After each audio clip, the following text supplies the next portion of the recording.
Welcome back here to Fox and Friends. Well, when men and women sign up to join the military, many Americans often wonder why they chose to do that. Sometimes even the parents wonder that.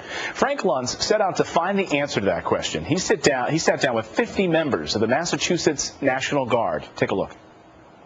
Show of hands, how many of you are proud of America? Hands down. How many of you are prepared to die for America? How many of you think a majority of Americans would raise their hands that they would be prepared to die for America?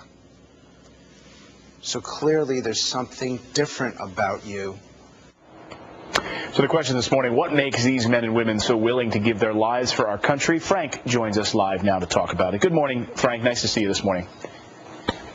It's a pleasure. You know, I've done about 1,000 focus groups in my career, and more than 50 of them for Fox News. And I never remember a time when I was more intimidated by the people that I was standing in front of and more impressed with what they had to say. These men and women, some of them as young as 17 years old, are so committed to their country and so dedicated to service. But I want audiences at home to hear what they had to say, so let's roll the first clip.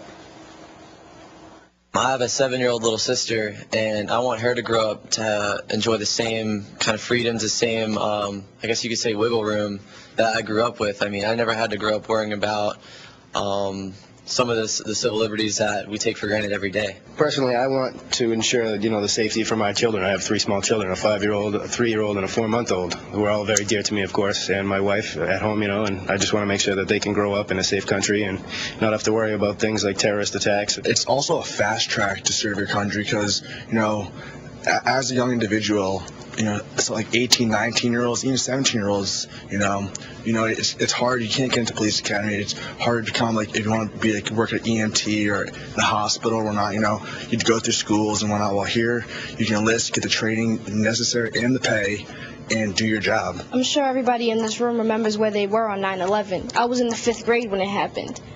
And I just don't want future generations to have a memory like that, to remember one day in the 5th grade, oh, my friend's families just got killed in a plane crash because of someone else's wrongdoings. And, Frank, those are fascinating points. And one really fascinating bit of news overnight is now we've seen the most deaths in Afghanistan as a result of the war that we've ever seen in the Afghanistan war. And you had an interesting discussion about going to the war front. What did you ask? Yeah, I wanted to know how many of them would be prepared to serve, because this is not your parents' National Guard. These men and women know that it is very likely if they enlist that they are going, and in fact, they want to go. Let's take a look. Who in this room wants to be stationed in Afghanistan? You're telling me you want to go to the most dangerous place on the globe? Yes, sir. Why?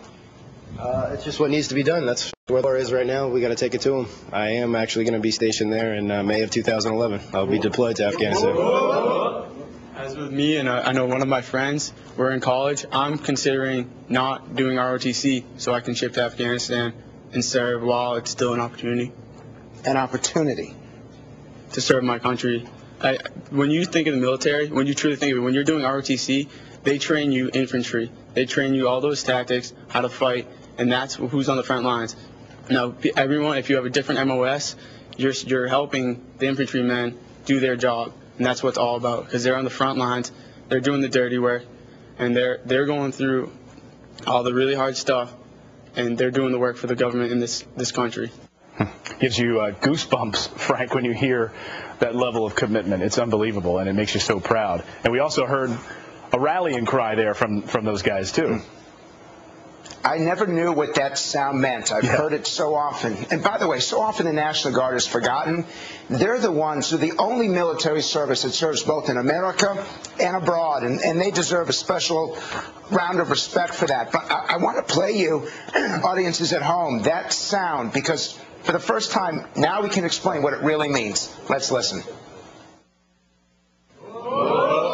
What does that mean? Heard, understood, acknowledged. And they teach you this? It was actually back a long time ago. The National Guard was established in the 1600s. That's really where it originated. And why do you say that? It's acknowledgement. Acknowledgement. Yeah, yes, I understood, or all right, let's go do this, or yeah, it's an upper thing. It's a universal term. If you have a sergeant giving you an order, and instead of asking you tracking, you say yes, sergeant, he'll just say hoo-ah, everyone will go. Hoo-ah. Acknowledgement and pride, it sounds like, too, Frank. It's all of that wrapped up into one. And for viewers, if you go to theworddoctors.com, we're going to provide additional tape of these segments so you get a chance to see it. Please, when you see these young men and women in uniform from the National Guard, shake their hands, buy them a meal, tell them how grateful you are for their service, because if it wasn't for them, there wouldn't be any of us. Great point. Frank Luntz, always great to see you this morning. We appreciate you joining us this morning from London. Coming up on the show, President Obama